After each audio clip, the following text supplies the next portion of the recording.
Ako po pala si James Macalianza, dito po operator ng 60cm The Shirt Plant Luna Plaza. Ang gamit po ito ng 6 na beses sa isang linggo na may total run 149 meters. Ito po yung head. Ito po yung capping at wiper. Ganito na po yung tamang pag-head clean.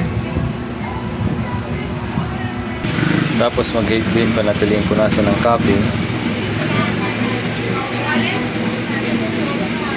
at wiper.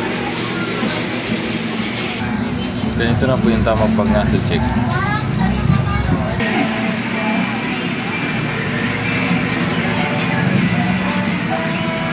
Buo na po siya.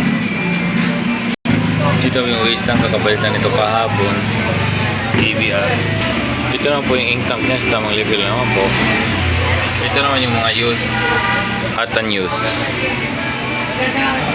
Meron akong 7 fill.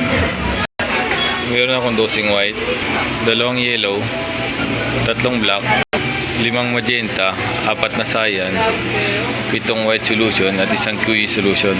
Meron naman akong 11 powder. Ito naman yung consumable withdrawals ng 60cm. Updated naman po. Ito naman yung weekly physical inventory ng 60cm. Updated din naman po. Ito naman yung DTF monthly maintenance checklist. Updated naman po. Ito naman yung daily output recording ng 60cm from June 15 to June 21. Updated naman po. At dito na magtatapos yung vlog ko. Maraming salamat po.